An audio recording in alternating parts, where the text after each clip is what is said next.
You know, when I'm teaching people how to play Magic, or I'm meeting people who are learning how to play Magic and are just grasping the color pie for the first time, one of three things tends to happen. One, they say, well, I want to play blue because I'm smart, or you're just a cheese eater and you like countering spells, jerk. But the second thing that tends to happen is they'll say, well, I like green because I'm in touch with nature, man, you know? And we all know what that means, unless you're just one of those people that likes camping and Magic, in which case, congratulations for breaking through the stereotype. I myself pay good money every month in rent for a temperature-controlled apartment, but you do you. That's cool if you enjoy doing that. But the third thing that tends to happen is that they'll say, well, I want to build a red-black deck, and you can't blame them for this. And yeah, more often than not, they're just the destructive kid in school that wants to put the two most destructive colors together. That definitely happens, but other times, they definitely have a point. Both red and black have amazing removal. Red can clean up the early game creatures, and black's unconditional removal can come in to take care of the stuff that red can't take care of. And they both have big, awesome creatures that do cool stuff. Black creatures can come back from the graveyard. Red creatures are big, dumb, flying dragons that breathe fire. There's a lot of good reasons to want to put these two colors together. And when you look at the history of competitive Magic over the last 20 years or so, yeah, we did have 2 years of red-black dominance between red-black vehicles and red-black chain whirler over the last couple of seasons, but those seem like a fluke in the timeline when you look at the last 2 decades. So the question today is, were last season's red-black decks an outlier, or does red-black still have the tools to dominate in Standard? I think so, and I'm about to show you why.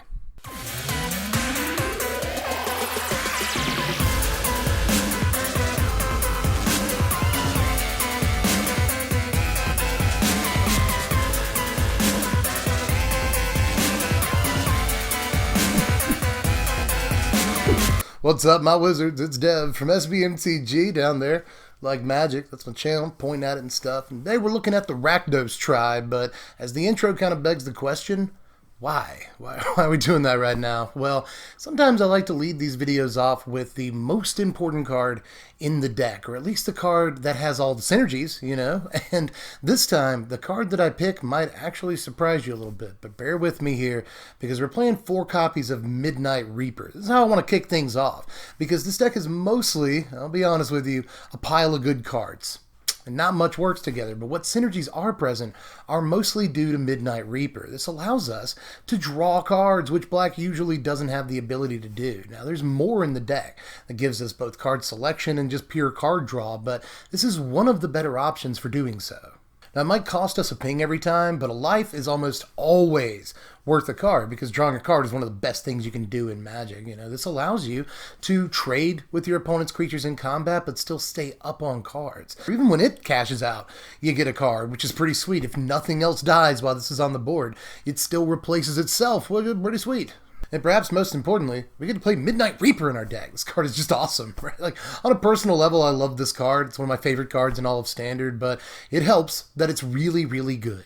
But moving right along and keeping the card draw flowing, we're also going to play 4 copies of Dismissive Pyromancer in the 2-drop slot. Now, this isn't quite card draw. It's more card selection. It's kind of a gamble. You know, you got to throw something away.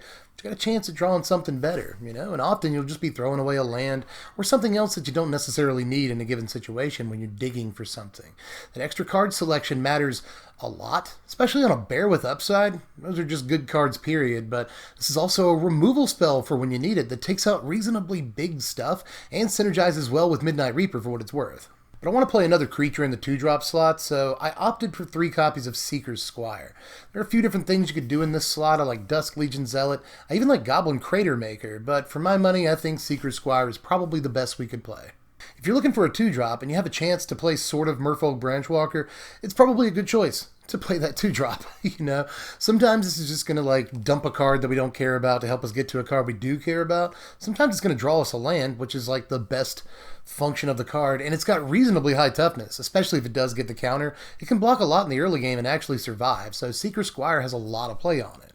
But talking about 3-drops, we're going to play 2 copies of the boss, Legion War Boss, here in this slot, and there was a time I was playing 4 copies of this, but I really felt we had to play another 3-drop in there with Midnight Reaper in this, and I didn't want to play 12 3-drops. So I've dropped it down to 2 copies of this, but it's still an important card that does so freaking much. Like, just like your real boss, it doesn't actually have to do anything. It can just sit there every turn and hire a new guy. And given a chance, boss can just take over a game by himself. If there's not much going on the other side of the battlefield, or, they're slow to start, a control deck that let this slip through the cracks, sometimes it can make 2, 3, 4 guys and attack safely the entire time, and just make a gang of effectively 2 guys for you. When it's actually a good boss and gets off of its butt and attacks with its employees and cares about morale, it can make reasonably big dudes for you in a small army all by itself. So even if it didn't have the synergy with Midnight Reaper, I'd still want to work it into the deck because it's just a good card by itself that if left unchecked is going to take the game over. But on to that other 3-drop I was talking about, because we are going to definitely play 4 copies Goblin Chainwhirler here. He's back, ladies and gentlemen, back to his fighting weight. It's got that, still got a little punch, but that's okay. Mr. Chains is still a great card. In fact, better than he's been in a while. These Boros aggro decks, these mono red aggro decks aren't necessarily taking over the format, but they're still very, very important entities in the meta right now. And Whirly Boy can just come down on turn 3 and blow their entire board apart. It's especially good against a Danto Vanguard, and Vanguard might be all counted up, the best creature in Standard right now, or the most important to deal with when you're building a deck. And if he's not the most important, he's at least the most important early game creature. And I don't think that's much of a question. If you drop Goblin Chainwhirler, they have to pay 4 life to keep their Vanguard alive. But if they do that, then they have to attack into a 3/3 first strike, which also seems like a bad proposition. So Chainwhirler is just great against any number of white-based aggro decks in the format right now, and I'm going to play him for that reason, if nothing else. But he hasn't really lost that much of a step, and I don't think he lost a step the whole time. To be honest with you, Chainwhirler is just always going to be a decent card, and if we're looking to play a pile of the best cards in these colors, he's got to be in the running for, like, number 1. But here's another card that's in the running, because we're going to play 3 copies of Rekindling Phoenix in the deck, too. There's really not much I have to say about this. There's a reason it's the most expensive card in the entire deck. It's just a headache, takes over the game by itself, forces an answer, and even though there are multiple answers, we got Lava Coil in this format, Vraska's Contempt, Ixalan's Binding, Conclave Tribunal, those are still very specific answers. If they end up burning any of those cards on any of your other creatures, they're going to feel bad once you play your Phoenix. And if it ever does go up under a Binding, play another one. Just Phoenix is a serious threat that they're going to have to do something about if they don't want to lose the game. And it turns out most people don't. But just really piling on the huge flying guys, we're also going to play 3 copies of Doom Whisperer in the deck. And a big reason we're playing this, to be honest with you, is just the stats. This thing is a monster. It's a fat monster. 6/6 Flample. I should stop saying Flample. A dumb word. 6/6 Flying Trample. That just smacks down Lyra Dawnbringers down to earth. That's a great reason in and of itself, but if this ever goes uncontested in the air, it's going to win the game in just a few bites. Just think about the curve of Rekindling Phoenix into Doom Whisperer. Like, almost no matter what happened in the first 3 turns of the game, you have swung things in your favor. You have turned that corner. Probably. And so, it's a huge dude, but even if it weren't for that, their surveillability is great too. You got to watch out how much life you're losing, especially with Reaper in the deck. But if you want to fix your draw, if you're looking for a specific card to draw next, then this is an awesome way to do it. This card is amazing, and I don't get to talk about it too much either, so I shouldn't have to tell you that Doom Whisperer is a good card, but hey, Doom Whisperer is a good card.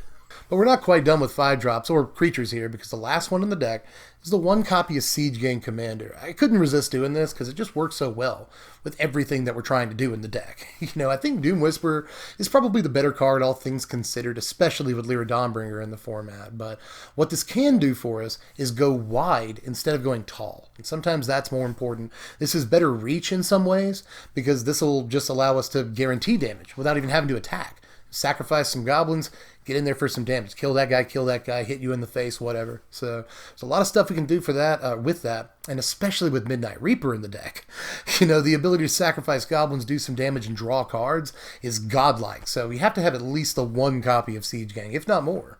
But let's work in some spells here, because if there's one thing that Red and Black can do, it's remove guys. We have all the best removal in the format here, so let me show that to you. We got 4 copies of Lava Coil, 2 copies of Moment of Craving. That probably stands out, but I'll get to it in a second. And 3 copies of Vraska's Contempt. Shouldn't have to explain Vraska's. This just takes out everything, including Planeswalkers, which we don't have a whole lot of ways of doing, and it gains us a little bit of that life back that we're losing to Midnight Reaper, and Doom Whisperer for that matter. Same thing, by the way, with Moment of Craving. That's one of the reasons we're playing this card. That little bit of life back can be really important if we've lost 2 or 3 creatures to a Midnight Reaper, but this can, more importantly, kill a Danto Vanguard as early as turn 2. Again, it's just one of the most important creatures in the format, and the -2 to toughness makes sure that it can't, make itself indestructible and survive. It's just such an important creature to have to deal with right now and be prepared for that I think Moment of Craving is definitely main deckable, but even more so in a deck that needs a little bit of extra life every now and again, so that extra bump will help. But of course, let's finish off here with Lava Coil, because there's, again, not too many reasons to have to explain this. This might be, when all is said and done, the best removal spell in Standard. All things considered. Just 2 mana to take out a lot of stuff right now. Everything south of Lyra Dawnbringer or Aurelia, Doom Whisperer, this is going to deal with, which is about 95% of the creatures in Standard. And it exiles Rekindling Phoenix forever and ever. So even though it can't necessarily deal with the Danto Vanguard the way some of our other removal can, we still want it in here because it takes out just about everything else. But to sew up the main deck, we're playing 2 copies of Karn here. And I know he's a little expensive, but he's down to $20. Take solace in that. Again, if you haven't noticed yet, we're trying to draw cards in this deck. It's one of the main deficiencies in Rakdos' game plan usually, is that it gets into top deck mode. And even though its deck is full of powerful cards, it has to rely on luck of the draw. We don't want that to happen. So we got Midnight Reaper, Dismissive Pyromancer, Doom Whisperer, and now Karn to make sure that we draw into, or just straight up draw, the cards that we want to see. Even if we never actually use Karn's ability to make guys, which sometimes we will, it's an important thing to have, but even if we never use that ability, it's totally fine because we really just want a card draw engine. A reliable way to draw extra cards every single turn is exactly what Red-Black has always needed, and thanks to Karn, we got a colorless way of doing it, so let's play at least a couple of copies. I'd actually probably play more if we weren't so top-heavy. We're already on like 9 4-drops in this deck, but there are plenty of mid-range decks in Standard right now that play 10 4-drops. Seen them over and over. So if you wanted to add a Vraska's Contempt or a Karn or a Phoenix, that's totally up to you, but I felt like we were getting slightly top-heavy, but if I was going to add any 4-drops, it'd be a 3rd copy of Karn. Now check out the mana base situation here. We're running 25 lands in the deck, and as far as colored sources, we've got a lot of what we need. 20 red for Goblin Chainwhirler. The casting of that is as consistently as possible. But still, managing 16 black for getting a turn 2 black source for Seeker's Squire, for instance. Or, 2 black sources for Vraska's Contempt. So we've actually got plenty of both sources, but let me go ahead and point out Evolving Wilds because it's already jumping out at you, I'm sure. Looks like a weird inclusion, but we're actually just kind of forfeiting our first turn anyway. We're not playing Shivan Fire or any, 1-drop creatures or anything like that. We have to play Cinder Barons already, so we're pretty comfortable having a tap land on turn 1. That said, we can also play Evolving Wilds in this deck and just go get whatever color or mana that we might need for turn 2 or 3. It's another way of making sure that we get Seeker's Squire on turn 2 or Goblin Chainwhirler on turn 3. This is very often a 3rd red source for Chainwhirler. So even though it looks weird and it's definitely not a red-black shockland, we'll get that in a couple of months. For the time being, it's still an important fetch land that makes sure that we can execute the game plan we want to for the first few turns of the game. Now here's our sideboard, and I'll start off with the 2 copies of Golden Demise, because this is just about the only protection we have against aggro decks. We run a fair amount of removal in the main, plus some of our removal is on our creatures like Chainwhirler. We do great against Boros for that reason, but I still want some removal, and I want that removal to at least be a sweeper. So I've chosen Golden Demise, but you could go with Star of Extinction or Ritual of Soot if that's what you wanted. I think Golden Demise is a little bit more important. I don't want to kill my own dudes, and we usually hit Ascend at some point in the game, relatively late, but we'll get there. And against decks with, full boards, tokens decks, and aggro decks and such, it can be really advantageous to just get a one-sided Wrath against them and then get in for lethal. So I'm playing a couple of copies of Golden Demise, but you do what you want in that slot. I think we need a sweeper one way or the other. As far as the rest of our board, though, we're mostly game planning against control decks, whether they be Jeskai, they're usually Jeskai, or Blue-Black, Grixis, whatever. To that end, we've got the 3 copies of Duress, which could be 4 copies, honestly, but I wanted to work some other stuff in. But we've got the 3 copies of Duress for hand disruption, and you'll note the Swamp. One of the reasons that it's in there is to help us get a turn 1 black source to cast this Duress, but it's also because the majority of the sideboard is black, and we're going to need more black sources in game 2. In some ways, there's going to be a lot of games where we take out Goblin Chain Whirler so that we can put in Graveyard Marshal. We'll do that against Control and against Green-Black. Chain Whirler, not too good in either of those matchups, even though it does shine in a lot of others. So we'll take Goblin Chain Whirler out, we'll put in Graveyard Marshal against Control and Green-Black. Against Control, this gives us a way to sort of negate their removal, get bodies back even when they kill our guys. And against Green-Black, this gives us a way to sort of keep up with the value they get out of their graveyard. So Graveyard Marshal is actually an incredibly important card. Want it to be in the main deck, but I definitely don't want to have, there's almost no way of getting turn 2 Graveyard Marshal, turn 3 Goblin Chain Whirler. I feel like Chain Whirler is worth prioritizing for the main deck. Eldest Reborn is in there. Again, control matchups. This takes out Planeswalkers and recurs something. One of our creatures or one of theirs, or maybe the Teferi that we killed for all we know. But this is also good in game 2 and 3 against Carnage Tyrants and Vine Mares. So keep that in mind as well. And Grath I'll have in there. Again, control matchup. Again, we're mostly game planning against them, if you didn't catch that the first time I said it. But Angrath is a great option against them. And I've actually seen a deck in the MTGO Competitive League results that's playing multiple copies of Angrath in the main deck, and I can only assume that is for not only the Jeskai matchup, but also, ironically, the small aggro matchups. This does pretty well in both of them, so it can steal their creatures and effectively just kill them for a loyalty cost. But against control decks, you can plus it and just rip a card out of their hand every turn and deal damage to them at the same time.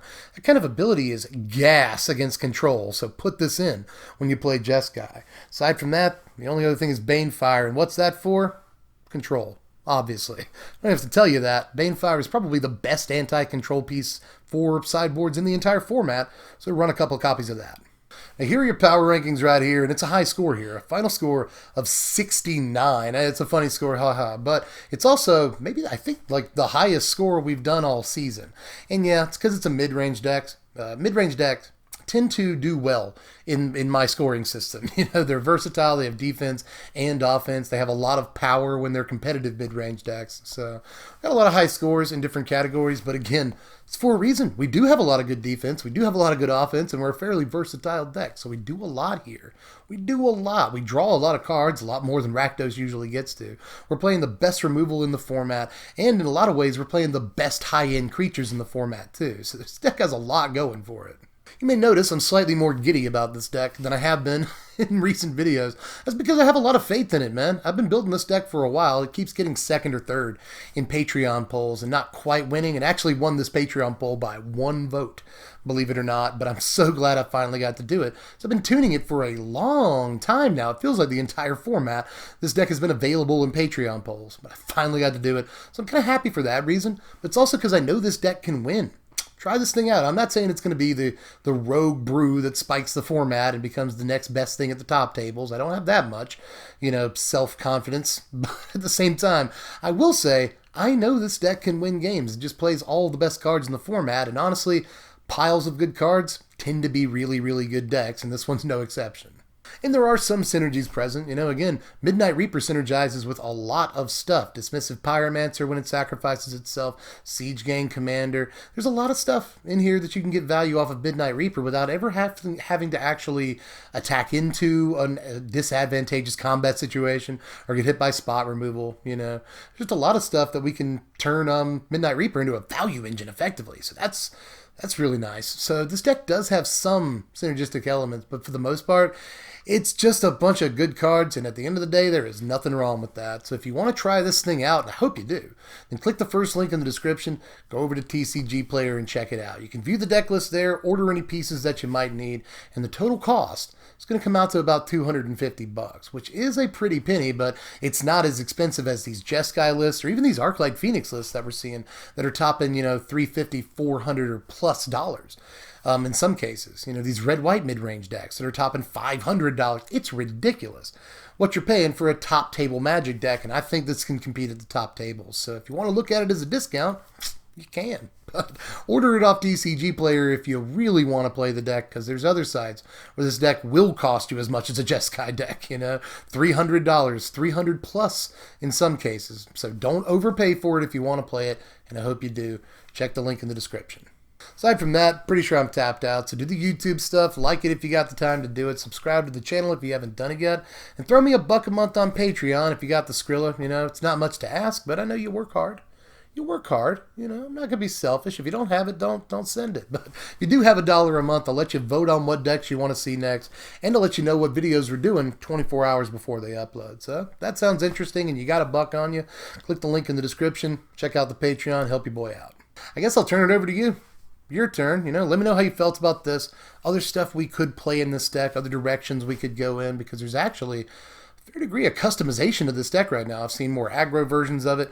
I've seen more mid-range like this one, and I've seen straight-up control versions of it in the league results. So a lot of ways to build this thing. Let me know how you would down there in the comments section, or any cards we didn't play, like Experimental Frenzy is a good example. Again, we're playing too many 4-drops. I didn't want to work Frenzy in. We're drawing enough cards right. But anyway, let me know. Let me know down there in the comment section, and I guess I'll catch you cats later. I'm Deb from The Place. Thanks for watching, my wizards. Remember to spread love and be kind.